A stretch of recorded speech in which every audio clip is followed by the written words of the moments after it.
Hello, everyone. Welcome to this week's episode of Fangirls Only. I'm your host, Vanessa Primo, and today I'm here with Con the artist. So, how are you doing today?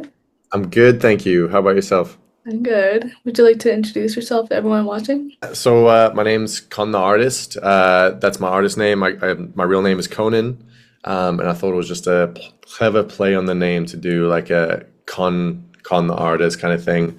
And so that's how I came up with it. But basically, I was born and raised in South Africa. Lived there for 15 years, then moved to Vancouver, then London, then Portugal, then back to Vancouver, and now I live in Toronto. And it's all because of music, all of that traveling around. That's crazy. Yeah. Pretend like I didn't know that. You told me to these cool. Anyways, so with that, I saw you recently at Gabriella's Bee's first show in Toronto, which was so fun, and you did incredible. Thank you. So before we get into that question, the intro you did, the icon intro was so cool. Like I was like when I got there, I was like, why is there a TV there? Like I was like so confused, but that was really cool. Thank you. No problem. So what would you say was the most memorable moment of that show? Oh, the most memorable moment of that show. Oh, it's so funny because like when you know the saying "time flies when you're having fun." Mm. It's like it's a real thing where it's hard sometimes to stop and take a second, and I've been trying to do that lately at shows to kind of appreciate where we are and like when, especially when the audience is so fun and responsive and so loud as it was at Gab's show. Um, so I think it was a nice opportunity for that moment when I got the crowd to sing "Best Days." I think that was really awesome. That's always a highlight when people are singing along. But something that I had never done before was I don't usually try and get the audience too involved. I usually let the music to speak for itself. But for the last song, just the waving the hands. That was the first time I ever did that, and people responded and started waving back like with the song. So I was like, okay, that's a cool moment. So I think that is something that happened at that show that hasn't happened anywhere else. So that was a highlight for sure. All right, so speaking of performances, do you have any like pre-show like rituals or like things you always do before a performance to like calm you down, I guess, a bit? Yes, I think it's peeing a lot. You know, the pre-show nerves. It's a real thing. I could say it's not, but I'd be lying. Um, yeah, definitely. Me and Frank, who's the drummer, we do a little huddle together, do a little prayer. We give each other a little pep talk, a little bit of a hug. Then, yeah, I think before that, it's just more like at this show, it was nice because like you were able to look from the balcony down at everyone in the audience, which is kind of cool to see the faces that are there before you go onto the stage, so that you're kind of prepping yourself for like the kind of audience it is and kind of the energy you want to bring. Because obviously, like a 19 plus show is going to be a totally different energy than an all ages show. Yeah. So it's like, because I've definitely been at shows where I walked out on the stage and started singing some songs that I have maybe a bit more risque lyrics or a bit of older lyrics, but and then as I'm singing it, I'm clocking that there's children in the audience. So it's like, it's nice before to know, like, okay, this is the audience. So, like, this is how you're going to talk, this is what we're going to do. And just kind of keep those things in mind, I guess. Just like coming up with like backup words, like just in case. Like the parents are like, oh, cover your ears. Yeah, for sure. Right. So you have a song coming out soon on August 22nd called Teach You How to Love. So what was the process like when you were making this song? And do you have any favorite lyrics from it so far? Yeah, I think this one was a fun one because it was like honestly like most of my songs they don't start with the intention of actually being a release. And I feel like that's what usually makes the better songs with my particular project. So this is an old demo that I had on the laptop from last year. And going through the batches of new songs this year and trying to figure out what to release next, I flipped this one over to my manager as well. I was like, oh, and there's also this track, you know what I mean? And that's usually the case of like, here's everything I've been working on. Oh, but here's also like an old one that it's in the folder because I don't really care about it. And then he was like, this was really good. You should keep working on it. And at that point, it was just the verse and the chorus. So I reopened it up and I started working with it again because it was a bit of like it's a fun kind of silly track, so that's why I'm always like putting it in like the fun silly ones in the back burner. but they'll end up being the main ones. So yeah, it was fun with this one because like brought it back to life, and then it was coming from a place, re-accessing a point of life that I was when I was writing it, which was really fun. Um, Lyrics wise, um, yeah, because it's you always have to put yourself in the state that you started a demo. You know what I mean? Where it's like you might have something that's on your brain or heavy on the heart, and then like if you leave it for a while, like you move on and you change as a person. So you kind of have to put yourself back in the world of being the person that was going through it at that time. I think that, like lyrics, um,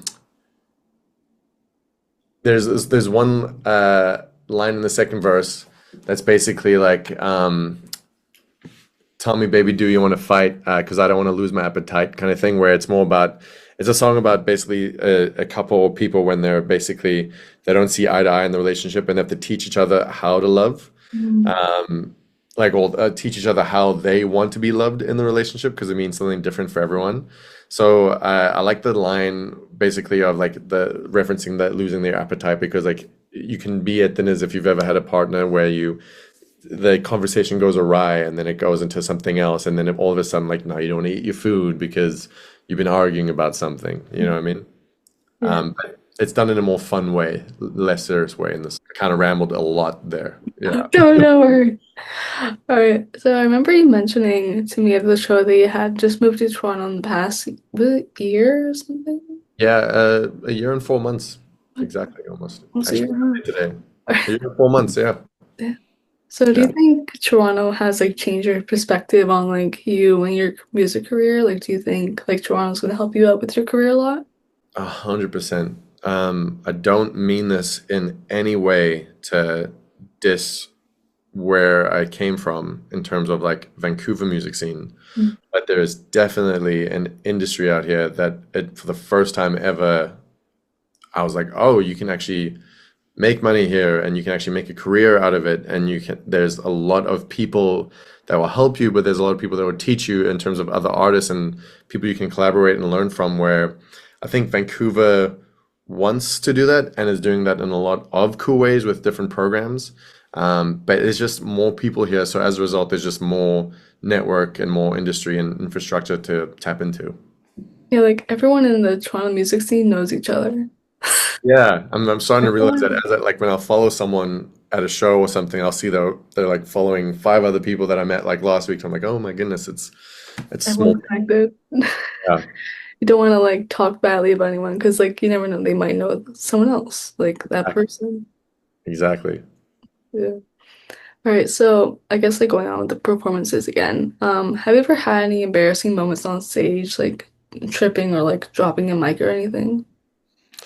I think at the show at Gab show, I think I actually tripped over the microphone wire at one point. I played it off smoothly if you didn't notice it, but it definitely happened and I stumbled back, but I caught myself.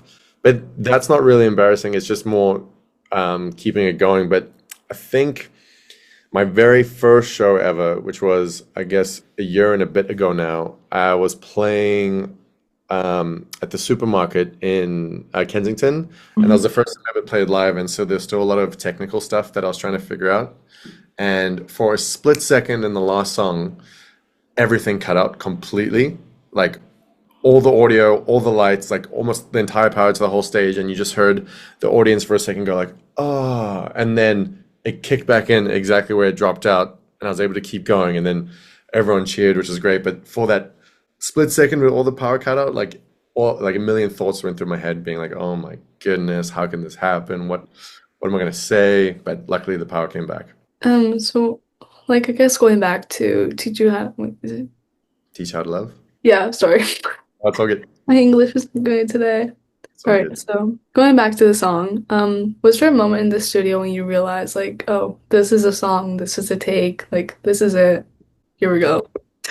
I think, yeah, it's so interesting because I think we put a lot of pressure sometimes on recording stuff, and in a long-winded way of answering your question, I wrote it as a demo, and then that was a year ago, like I was saying, and then when I came back to it and I re-listened to it, part of me, like my usual producer brain, would be like, okay, record this properly with a good microphone and a treated space and everything. But listening back, I was like, oh, it already sounds good. I like the way it sounds. It's got the life of what it was a year ago. So all I need to do is basically just record a second verse, and it's good to go pretty much. And so it was that moment of reopening it after a year and being like, this, I'm still vibing with it the way it is, and I don't want to mess with what I'm hearing right now. That's good. Yeah. So after the song, do you think you release like an EP or album or anything? I think Teaser? there'll definitely be an EP following up this, not directly, but I mean, I've released an EP in the beginning of January. Then I released a song called Peach a little while ago. Then Teach You How to Love will be the follow-up to that. And I definitely have three more songs in the pipeline, which will probably be on an EP together at some point, but I'll still do a few singles until that point. Yeah, that was fun. All right, so that was all the questions. So thank you so much for coming on. It was great having you. Of course, thanks for asking me. I appreciate it. And I really like what you're doing with the podcast. Thank you. Yeah. Well, I have, hope you have a great rest of your day. You as well. Oh, my God, sorry. Okay. Blah, blah, blah, blah. Bye. Bye.